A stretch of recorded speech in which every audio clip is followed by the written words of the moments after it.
So, in our last video, we had a look at what populism is, how we can define it. So now that that's covered, how do we look at what is causing populism, where is it resonating in the country, and what can the mainstream parties, the centre ground parties, do about it? We started off by gathering 73 different bits of data on every constituency in England. Things ranging from sort of demographics of that place, what their ethnic makeups are, what their religions are, age. We also looked at sort of the economics of those places, how many businesses are in there, what is the average wage rate, what's wage growth like. We looked at some of the geographical features like urban-rural split, and things, some markers of kind of how public services are doing in those areas. So things like the health of that place and sort of average GP waiting times and the quality of schools in those areas. So once we'd bundled all those things together, we used a technique called multiple regression analysis. And this basically lets us say, we've got all of these different variables knocking around, and which of those things seem to, once you sort of control for all those together, you throw them into the model, and then we see sort of which things seem to correlate most strongly or more weakly with the share that Reform achieved in the general election last year. We can't do that for all 73 of those bits of data because some of them are quite similar to each other. So proportion of population over 75 or over 50 are very closely related. So basically we want to have sort of distinct bits of data going into the model. So we had 20 of those, we throw them in, and then we run the regression model. And that tells us firstly, what are the sort of more important looking factors for predicting that Reform vote share? And then it also spits out basically a forecast for each seat that says, based upon those characteristics, those 20 things about that seat, what the model expect to be the Reform vote? And that's where the interesting stuff comes in.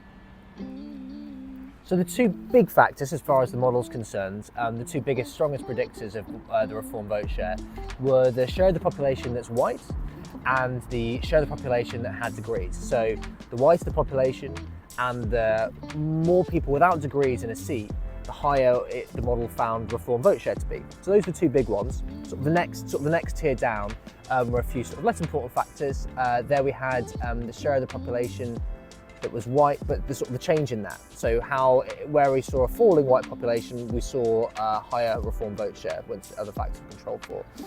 High levels of universal credit, high levels of crime were also things that the model found to be important. Another interesting finding was that actually places where we'd seen more levelling up funding committed, not necessarily whether that's been spent or not, more funding committed, you saw a slightly lower Reform vote. Again, it wasn't one of the big factors, but it was something that came out of there. One thing that you'd have maybe expected to have found from some of the sort of polling that, so you ask individuals, and individuals, we know that they tend to be older on average, the Reform voters. Actually, places that had more older people weren't necessarily more likely to be Reform voting. Which says that, so those individual characteristics don't always reflect onto kind of the seat characteristics.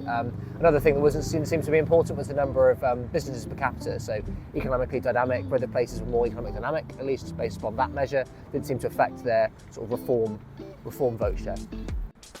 Another thing the model tells us is, given the kind of these various bits of data for those seats, and what would it expect the Reform vote share to have been?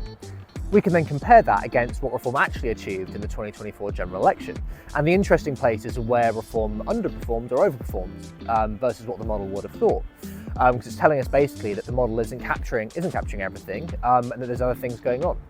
So, for example, looking at the seats where Reform actually won, so for Arge in Clacton and Lee Anderson in Ashfield, Reform were expected to do well there based upon the kind of the underlying demographics, etc. in those places, but they did a lot better than we would have thought. We think part of that is basically down to candidate effects. So where Reform had sort of starry candidates, big name candidates, it tended to overperform in those places. There are other parts of the country where Reform did less well than the model would have expected. So Liverpool and Merseyside, for example, where we think maybe that's down to sort of a long-standing, more left-wing political culture. And then places like Peterborough, where there isn't that explanation, sort of a historic political culture explanation, but as far as we understand it, the Conservative candidate in that place may have squeezed Reform by taking more sort of hard right positions on topics and more Brexity positions. So lots of things going on. We can also look at that data at a regional level. So take the southwest, for example. Down there in places like Devon and Cornwall and Somerset, you see the Liberal Democrats doing really well and have done historically, and the Green Party meanwhile doing well in Bristol, and sort of those kinds of factors with those parties outside the top two doing well may have acted to squeeze the Reform vote. Meanwhile, in the West Midlands, Reform were doing better than would have expected in the model. So maybe the political culture there is a bit more conservative for other regions. And what about London? Well, here the model expects in good parts of the centre of the city a very low Reform vote share, kind of low single figures. In actuality, Reform kind of have a floor. There were some seats they didn't run in, but where they did run, you weren't really seeing anything below sort of 5-6%.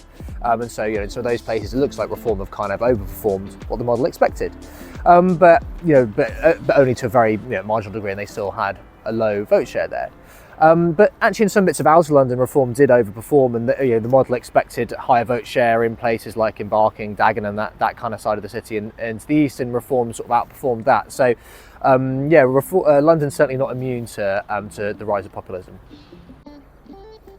Looking back into the West Midlands, let's take a seat. So Cannock Chase, it's your classic marginal seat, swinging between Labour and the Conservatives in different elections. But what was happening to the Reform vote share there was also a Brexit seat.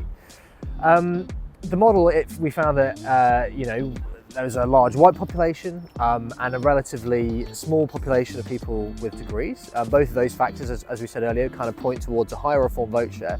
However, compared to some other places, the white population wasn't shrinking to the same level as we've seen elsewhere. So that kind of acted to bring the kind of expected Reform vote down. Overall, though, that kind of boiled out to actually the Reform vote in reality outperforming the Reform vote predicted by the model, which kind of aligns with the picture we saw elsewhere in the West Midlands. So there you have it, the rise of populism mapped out through the data. Some big takeaways there include the sort of things predicting Reform vote being things like that show the white population, that show the people who have degrees. Things that were less important, the sort of age of the population, at least on a seat level, and things like business per capita, not so important. Some other fascinating little bits in there about sort of those regional trends, so whether that's down to old political cultures or other things, and then the importance of candidates effect as well also seemed to play a part in how well or poorly Reform did in the seat versus that projection model. In the next video, we're going to be looking at these key themes that emerge, both from those sort of predictors and those other things that we found out, and what it means for the mainstream parties. What can they learn from it, and then how, if they want to tackle the rise of populism, what they should be doing.